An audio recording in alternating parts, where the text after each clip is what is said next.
This meeting is a meeting of the Board of Education in public for the purpose of conducting school district business. It's not to be considered a public community meeting. Public participation is governed by Board Bylaw 0169.1, public participation at board meetings. We will now take the roll.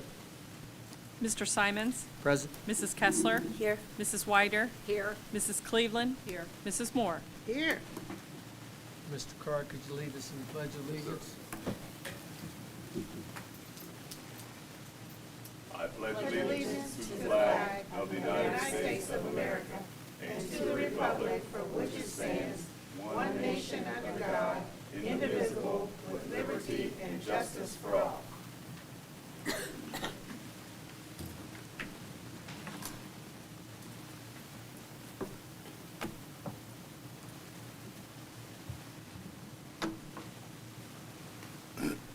Okay, we have a proposed agenda.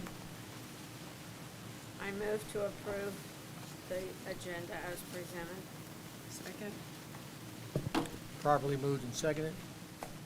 Mrs. Patter? Mrs. Kessler? Yes. Mrs. Wider? Yes. Mrs. Cleveland? Yes. Mrs. Moore? Yes. Mr. Simons? Yes. Motion passes. Moving on to number 2. Recognitions, Mr. Card? Yes, I am very excited and proud to recognize tonight 3 Princeton Viking alums, which is something I know they're all very, very proud of, and Mr. Tom Burton, who couldn't be here tonight, as they were part of the Securing Princeton's Future levy, and they worked very, very hard over a few months to make sure that people knew what was going on, that people knew where to vote, and they got many, many volunteers. As I drove around on May 6th, I saw many people at the polls helping and doing those types of things. So we all want to say thank you. We appreciate you, not just for this, every day, because we know how much you love Princeton. So I'd like to have Mrs. Tracy Farley-Hardis come up first.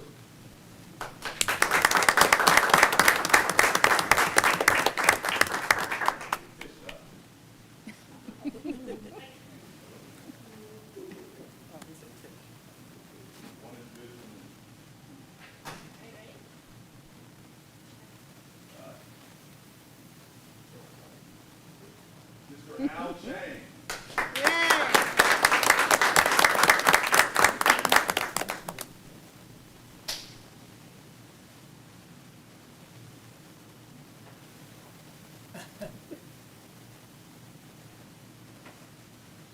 Then Treasurer Tom Fishman.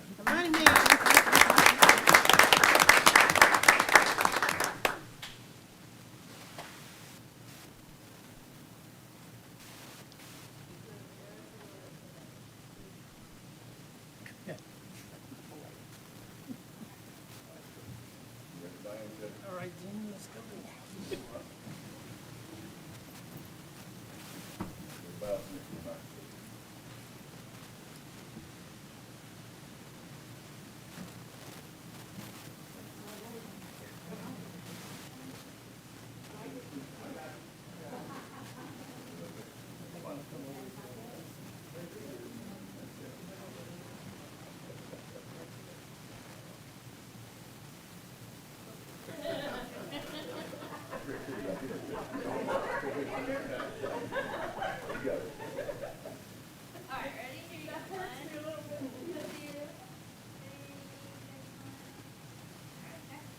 Thank you.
visitors? Nope. Okay, at this point, there are no visitors that have signed in. And one last comment about the committee. Two of them were members, or are members, I should say, of the Viking Hall of Fame. So thank you for contributing along those Hall of Fame ways. We're going to move now, hopefully, to executive session. I make a motion to go into executive session to discuss under sections 121.22G1 to consider the employment and compensation of a public employee of the Ohio Revised Code. Second. Properly moved in second. Mrs. Sparrow? Mrs. Wyder? Yes. Mrs. Cleveland? Yes. Mrs. Moore? Yes. Mr. Simons? Yes. Mrs. Kessler? Yes. We will go into executive session. When we exit, we will continue with the rest of the agenda, starting at number 5, the consent agenda.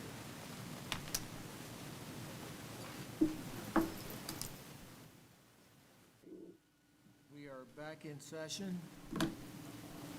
Ms. Better, do we need to call the roll? So a motion and a second to return. Second. Me motion. Who's the Jody? Yes. Kessler? Okay. Cleveland? Yes. Mrs. Cleveland? Yes. Mrs. Moore's absent. Mr. Simons? Yes. Mrs. Kessler? Yes. Mrs. Wyder? Yes. Okay, we are on item number 5, which is the consent agenda. And this is a nice list. It's a summer list. I move to approve the consent agenda as presented. Second. Properly moved in second. Mrs. Better? Mr. Simons? Yes? Mrs. Kessler? Yes. Mrs. Wyder? Yes. Mrs. Cleveland? Yes. Okay, motion passes.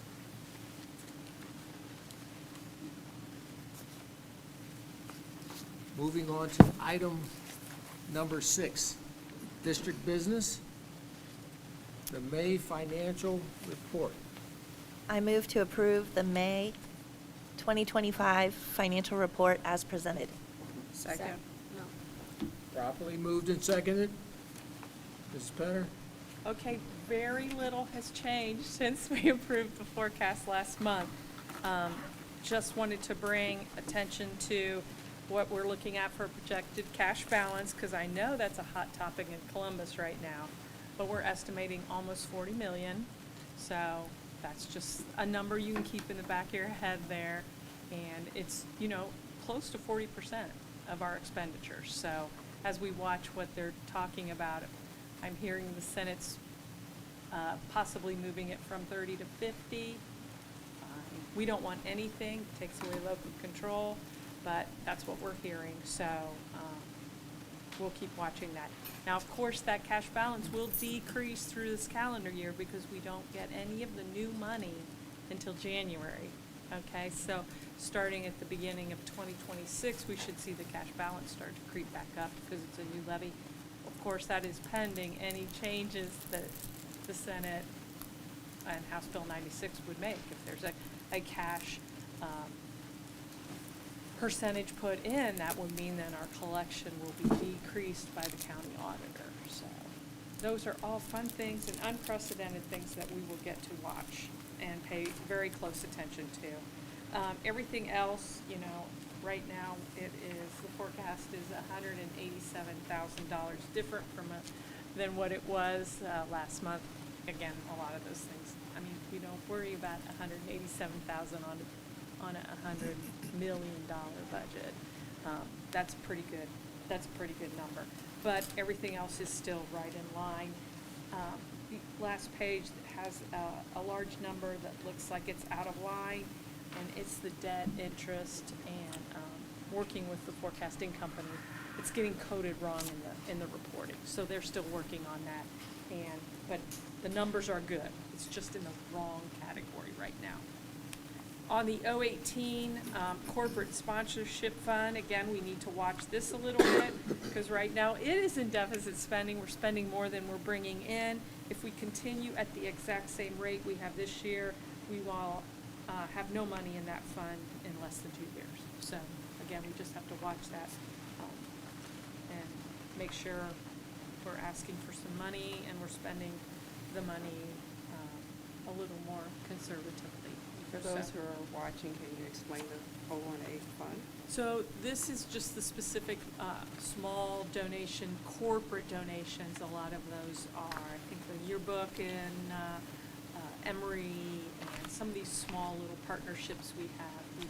We use that money for items that help kids, help the board, help teachers, just a little bit of everything. So, but again, it's we're in an economically still tough little time. People aren't giving as much as they used to give, so of course that revenue's decreased a little bit, and everything costs more, so we're spending a little more than we had in the past. So, just something to watch, and we can make a determination based on if we keep that fund or not as it goes through. So.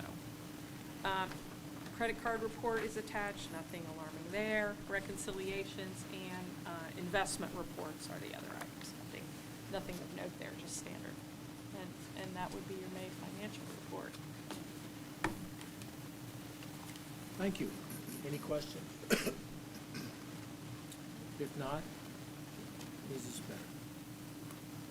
Mr. Simons? Yes. Mrs. Kessler? Yes. Mrs. Wyder? Yes. Mrs. Cleveland? Yes. Motion passes. Next item is approval of the agreement with the Piping Corporation. I move to approve the agreement with Dry-Cast Piping Corporation as presented. Second. Properly moved and seconded. This is just for preventative maintenance to our boilers district-wide, so we can keep them healthy and working well to extend the life of them. I think it's if I remember, 22,500 a year, just the maintenance on those, make sure we have our buildings running, the boilers running right. Excuse me. For those of us that are not mechanically inclined, all of our buildings have boilers, so it's not just Glendale Elementary. Yeah, so, all 11, 12. Approval of the service agreement with Advanced Document Solutions. We need Oh, to we didn't vote. vote. Yep. My bad. Mrs. Petter? Mrs. Kessler? Yes. Mrs. Wyder? Yes. Mrs. Cleveland? Yes. Mr. Simons? Yes. Motion passes. Now we move to service agreement with Advanced Document Solutions. I move to approve the service agreement with Advanced Document Solutions LLC as presented. Second. Properly moved and seconded. Mr. This Card? is, student services use this tool to retrieve student transcripts, and people call for those. There is a $5 charge for those transcripts, but it's an easy way to get those for the students. You'd be surprised how people from years ago call my office and ask them for transcripts, so just helps them get that to them as easy as possible, as quickly as possible. How far does it go back, Mr. Card? I don't know exactly, but I can check. I know somebody called them like 20-some years ago, and they got it. I don't know if they used that, but they got it for them. So they won't have mine. That was a long time ago. That's a long time ago. I bet you I can find it, though, Yeah. if you want to see it. Yeah, well, no. Pay $5. Now, my daughters, yes, you can pull all of theirs. Well, I can get hers right here. Yeah. Oh, well, the ones that are going, yeah. Yeah. Any other questions? If not, Ms. Better? Mrs. Wyder? Yes. Mrs. Cleveland? Yes. Mr. Simons? Yes. Mrs. Kessler? Yes. Motion passes. Now we have an agreement with Thomas Reuters for Clear Proflex. Mr. Card, well, actually, we need a motion. I move to approve the contract with, who was closer? With Clear. Thomson Reuters for Clear Profile, Flex. Proflex 2025 through, I don't have the last one, through 2028 as presented. Second. Okay, this one is to help with our attendance officer database and the registry for our attendance officers to find these things. It's a pretty neat new thing we found. We have two things to do this now. We're getting this here for a little better price, and the other ones were a little outdated. I know on the Clear, use the database, it updates itself, where the other one didn't. If we put kids in the system, we can tell where they're at, where they live. I will say, a lot of people want to go to Princeton because it's a great school, but unfortunately, a lot of them don't live in our district and they're not doing it right. So we've had a lot of kids that we've said, you don't live in the district, you can't be here. If we find one or two kids that don't, it pays for this, based on the numbers it costs to educate them. So it's well worth it. Is there a shout out to our truancy team? Truancy team, I will tell you, Mr. Braddock's, Mr. Smith, and Mr. Stallings, he's still in the student services role, but he's transitioning. Mr. Stallings did a lot of work on this, and legwork on this as well, and brought it to us. And when we looked at it, it's pretty slick stuff. But it'll be beneficial for us to make sure. Now that we want our kids that are Princeton kids to be here, or go through the process of open enroll and being approved, not playing games and doing the things they should do. So this will be very helpful, even better than what we had, a lot better than what we had before. Any other comments, questions? If not, Mrs. Better? Mrs. Cleveland? Yes. Mr. Simons? Yes. Mrs. Kessler? Yes. Mrs. Wyder? Yes. Motion passes. Moving into 2025-2026 school year, we have an opportunity for a junior systems engineer. I move to approve the job description of junior systems engineer as presented. Second. Properly moved in second. We talked about this a while back of making some adjustments to our technology department. As you're aware, and I talked to you about, a few years ago, we went one-to-one and all those things, and we're a person down. So this is just a job description to approve that. We haven't made a decision we're going to have this position yet. We want to approve this job description. We can have further conversations. I sent you that Mr. Corson had sent probably 2 weeks ago that had a breakdown of what each person would do. I have a copy if you want to see it. I can get that to you, but I made copies for everybody in case you didn't get to see when I sent it. But I think it's beneficial. But this is just approving the job description for now. We can have further conversation on how we move forward. Will this job description be published? If we decide to move on and we post for the job, then we'll talk with you. Any other questions? Mrs. Better?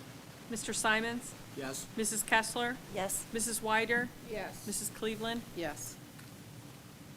Motion passes. Moving on to the agreement with NFHS Network School Broadcast Program. I move to approve the agreement with NFHS Network School Broadcast Program as presented. Second. Properly moved in second. What this does for us is powered by Play on Sports. It will allow us to have purpose of filming and broadcasting our Viking athletics. There'll be a camera in the gym and a camera in the new stadium when it's completed, which will allow us, people can watch the games. I was at the state track meet this Saturday, and they were showing that through this same things. There's no cost to us, either one. 2 units at no cost and no cost to install it. There's only one camera. One camera. I'd make sure, because I remember you asked me that. But it's plenty. They hadn't wanted to, like track meet, I believe, I don't know if they had more than one, but I pulled up on my phone, you could watch the track meet. So it'll be for our folks that can't get out. Hopefully they come out to the games and cheer on our kids. But if they can't get out for various reasons, family, whatever the case, little kids, health, they can come and watch it that way. Is it on a pole? Or is it on a wire like, you see them sometimes at games? In the gym. And what about for the stadium? Press box. Ah, okay. The big press box, not the little one where they film things. Yep. Any other questions? Mrs. Better? Mr. Simons? Yes. Mrs. Kessler? Yes. Mrs. Wyder? Yes. Mrs. Cleveland? Yes. Motion passes. Now we have a resolution regarding House Bill 96, the biennium budget bill. I move to approve the resolution regarding House Bill 96, the biennium budget bill as presented. Second. Properly moved in second. Mrs. Better? This is a resolution that other school districts have used and sent. I Princetonized it, and you've had it for a couple weeks to review.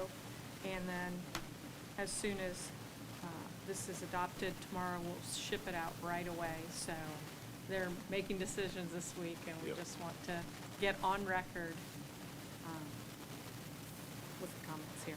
So again, focusing on just continuing the fair school funding formula, focusing on increasing all the inputs. You know, the inputs that matter to us right now are stuck in FY22 numbers for salaries, and all the other things that promote less state share are all going to be updated to current years. So it just would make sense that all inputs are current data, not just the ones that benefit the state. So we'll see what happens. And of course, there is language in here about removing anything dealing with cash balance restrictions. And we like that. That's, again, stripping local control. Any other questions? If not, Mrs. Better?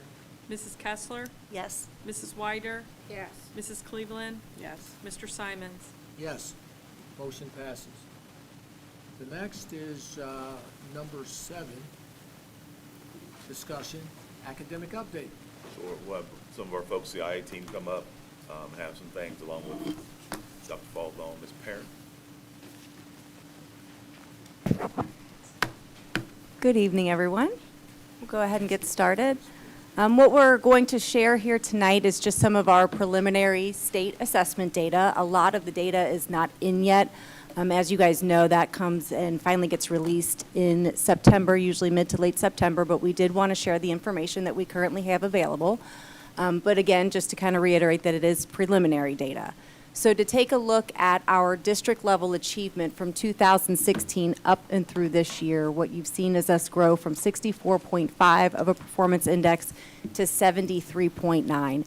So we are anticipating, once all the data is officially cleaned and scrubbed at the state level, once we enter all of that in, we do anticipate that we will maintain that 3-star achievement rating. However, we are still increasing that performance index from 70.7 last year to approximately 73.9 this year. So we are very proud and very excited of that growth and are inching towards that 80% that we would need in order to get that 4-star rating. So we are excited to see that. This next slide, and Ms. Hill will share a little bit more about grades 3 through 5, but it's broken down. The state breaks it down in 2 chunks. They break it down in 3 through 8, and then the bottom is the EOC. So speaking from a secondary standpoint, what we can see with our trend data is that over the past couple of years, from 2020 during COVID up until now, we are continuing to rise in the area of proficiency. So while the state does assess us with achievement and performance index, we do still take a close look at that proficiency. This is a big picture view, an overview of all of the assessments that we take together. So it's not broken down of just reading, math, science, or social studies. It's all of those assessments combined, and it looks at our trend of proficiency. And as we see, it continues to go up.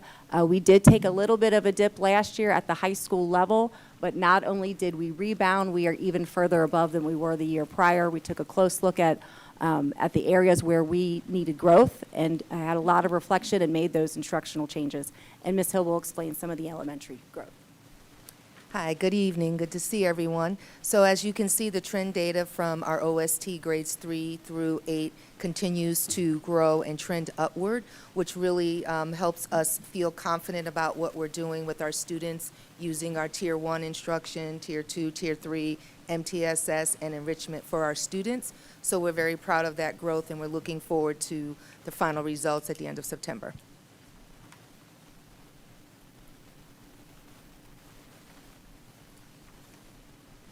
Moving on to the next slide, in addition to looking at the overall snapshot of that data, we also know the importance of looking at our different subgroups. And one of the subgroups that we take, or one of the areas that we take a look at is race and ethnicity. So this has it broken down into American Indian, Alaska Native, that is the light bluish, Asian or Pacific Islander, that is the dark gray. Black non-Hispanic, that is the green. Hispanic is the maroon color. Multiracial is the blue, and then the white non-Hispanic is the red. I know it's kind of hard to see in this view, but we do also like to look at how our subgroups are performing. And as we are seeing that many of our subgroups, especially our two largest subgroups, which is our African American students and our Hispanic students, we are continuing to see growth with. So we wanted to make sure that we showed that snapshot and celebrate the growth that we are seeing with our subgroups as well.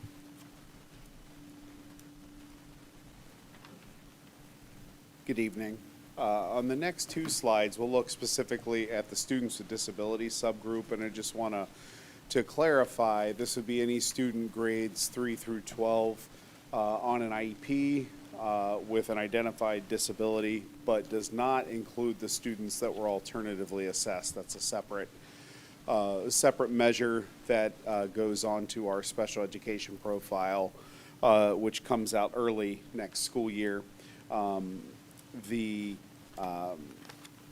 performance of our students with disabilities, of course, counts within the overall proficiency percentage and overall report card, but our performance index for students with disabilities counts in the gap closing measure on the state report card, meeting a state-specified goal for performance index. So on this slide, the top graph shows performance in all tested subjects, grades 3 through 8 for students with disabilities. The red bar indicates students with disabilities. The blue represents students' non-disabled peers that were tested. So you can see the comparison there. So in grades 3 through 8, we've seen roughly a 4% increase in proficiency over the past 5 school years. So kind of a gradual increase there. The bottom graph laid out the same. This is for end of course tests for our high school students, and you can see over the past 5 years we've had nearly a 16% increase. So certainly something to celebrate there. When you look on the next slide, specifically at performance index, for students with disabilities, this is just a comparison of the past 2 school years. Both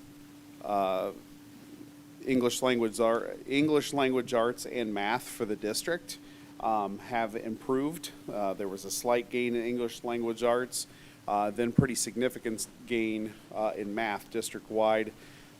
Earning 1 star, again, that star isn't measured on the report card, it just plays into the gap closing.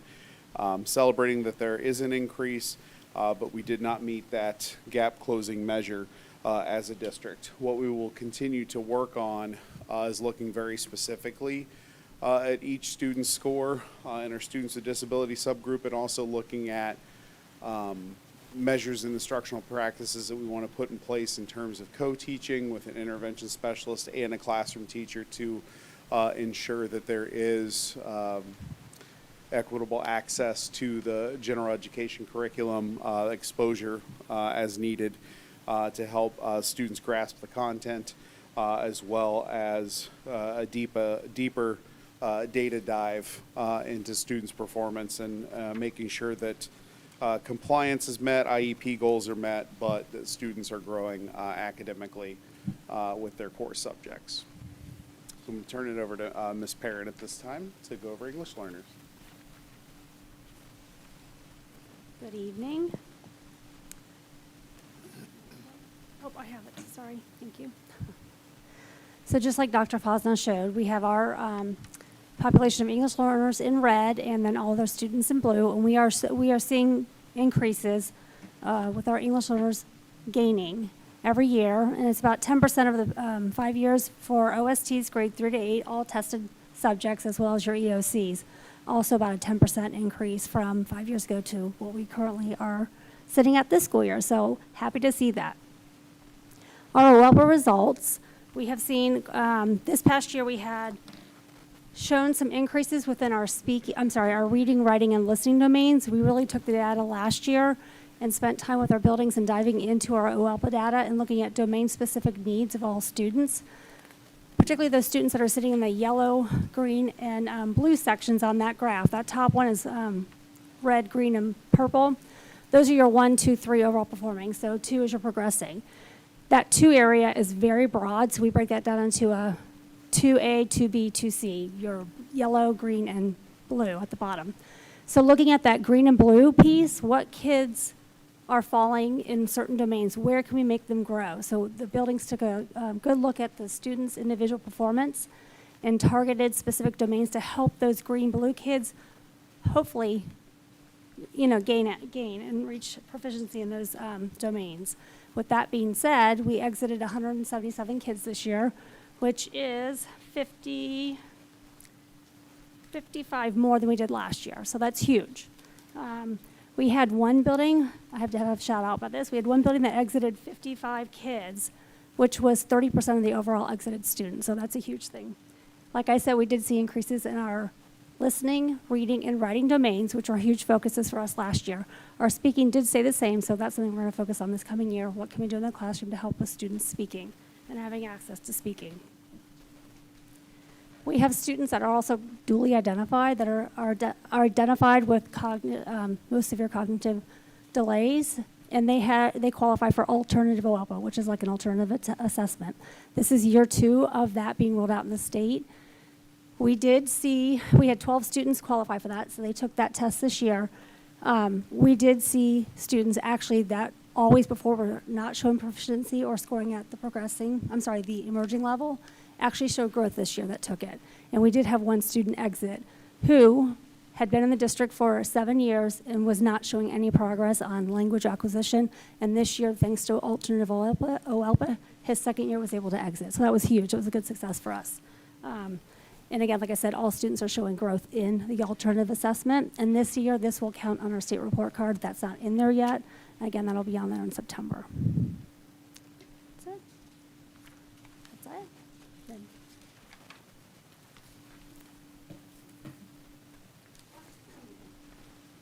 Questions?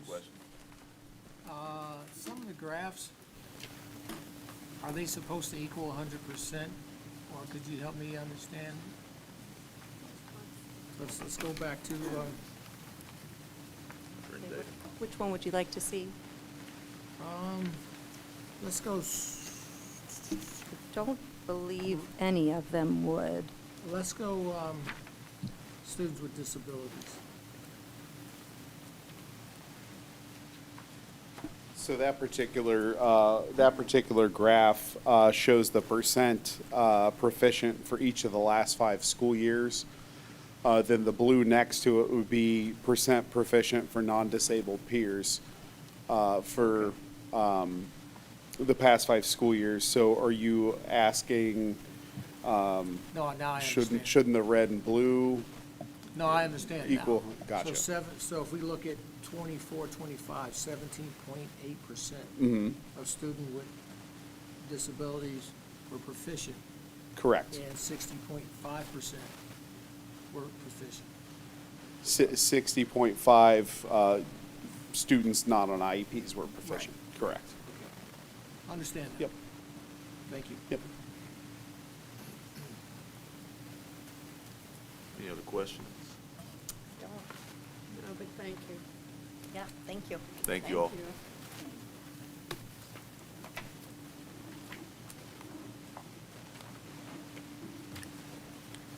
The next discussion, Mr. Carter? Yep. You wanna read it? No, Oh, go. Okay, the public hearing regarding the reemployment of Don Bailey, principal, following retirement. So as Dr. Jameson talked to us about, we had to post it, and we had to have a public hearing. If anybody wanted to say anything, 15 to 30 days. So that's what we're doing here. Has this been posted? Yes. It's, if you look on if you're on the computer, you can see where it went in the paper. In the Inquire. Cincinnati Enquirer, okay. Yes, sir. How long ago? Yep, May right there, 27. 5/27/25. Okay. May 27th, yeah. Yep, down at the bottom there. Somebody's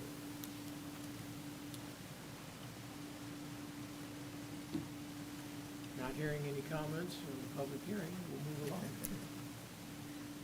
Number 8, the treasurer's report.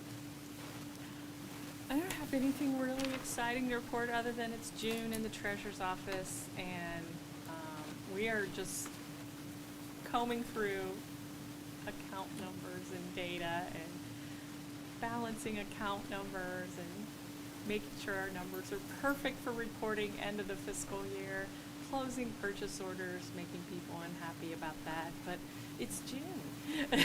And we're racing to the finish line so we can have your appropriation and certificate ready for you at the next meeting. Those are the final numbers then for this fiscal year, even though we have a few days before the end of the fiscal year.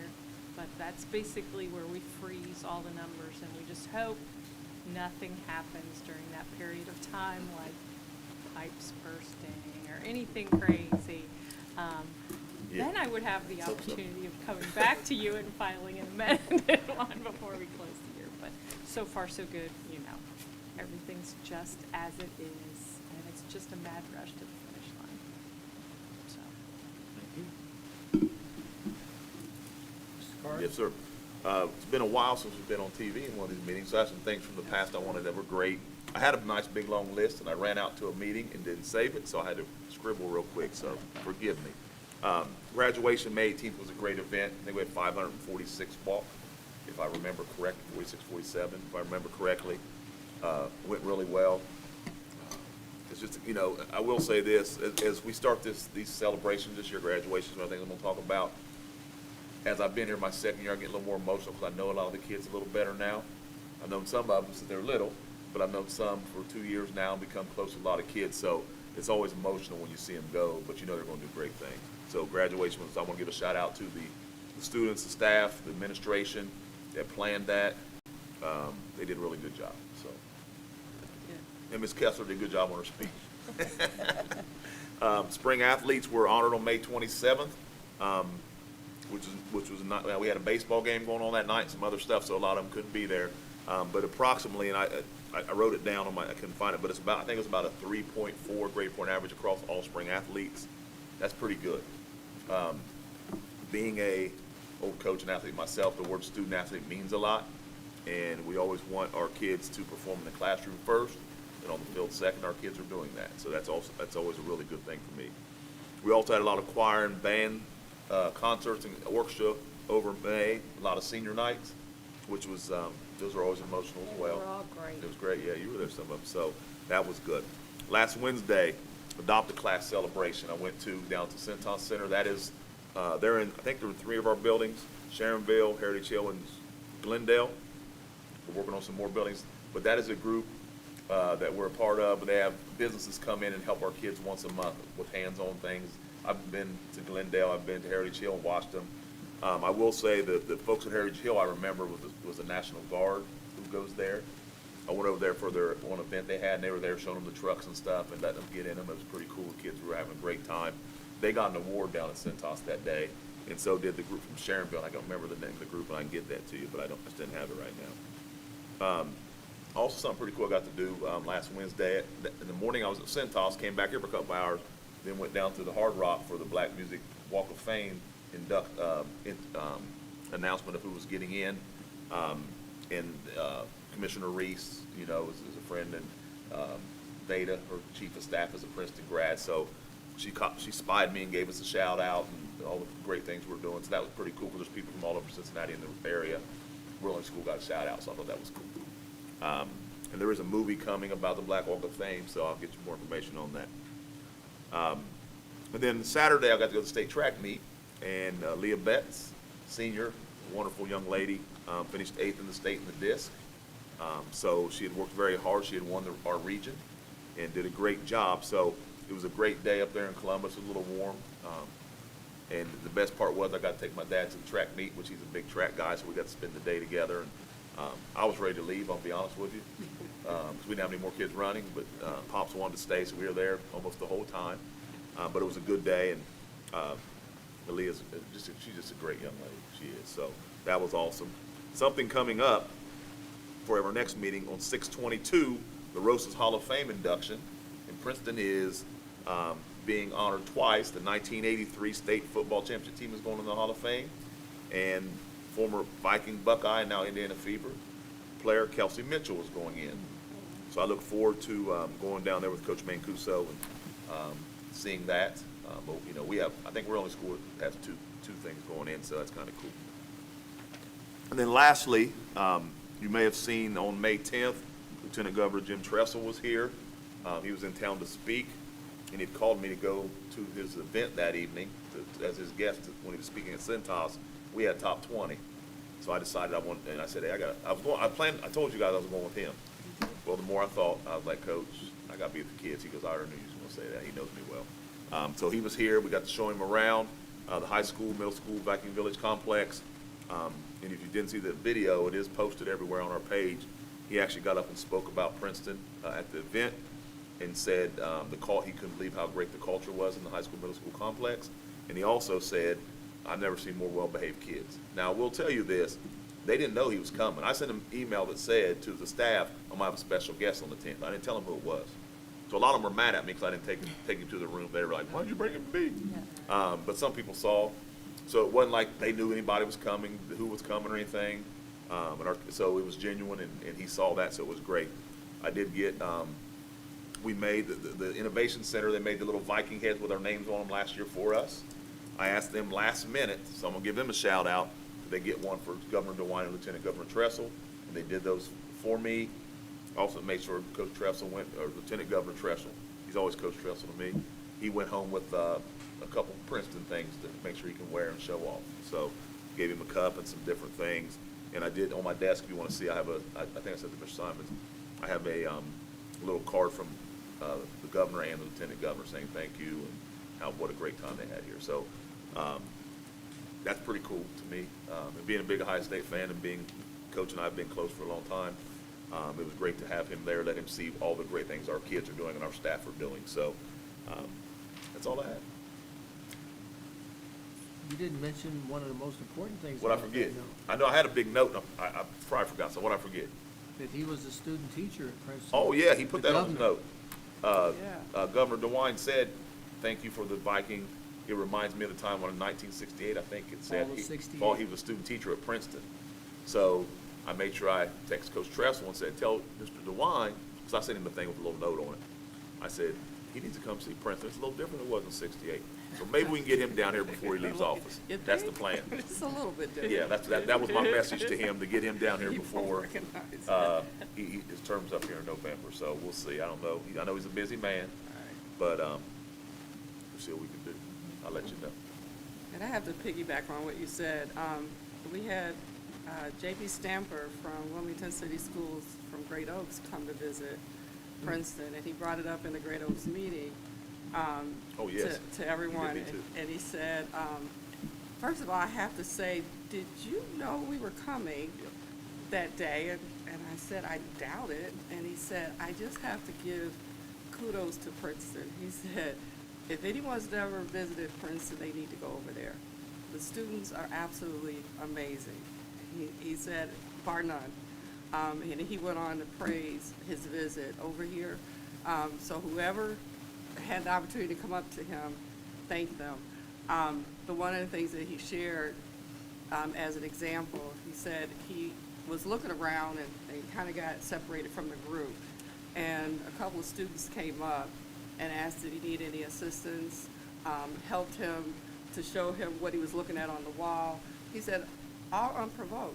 He said that is so unusual for students to feel the need to be that helpful to a stranger in the building, knowing he was there as on a tour. But he said, I just thought it felt like that was orchestrated. And I said, it was not. That's who our students are. So he praised our students, he praised our staff. He said everybody over here is top notch. So he suggested to the whole group to come over and visit Princeton. So. And thank you for saying that, because I forgot about that. I didn't see him when he was here, but we had a legislative meeting at Hamilton County ESC after that, and he was raving about our kids and our people. He goes, man, the things they do. He mentioned some kids coming up to him, just being friendly. So I say that as everybody's watching, because that's who our kids are, and that's who Princeton is. That is what Princeton represents. And I'm going to say this, and maybe I shouldn't, but I'm going to say it. sometimes people don't understand how great our kids are. Right, And I'm gonna say it right here, don't knock it till you tried it. right. Because we are very proud of what our kids and our staff do. We are handling our business. We always have room for improvement, but we're gonna keep working and doing better. But I wanna say it to the community, I'm very proud of our students and our staff, so, Yeah. and our administration. And our superintendent. Oh, thank you. Well, my wife's mom's proud of me, that's about it. Well, I just said it, and I'm not your mom.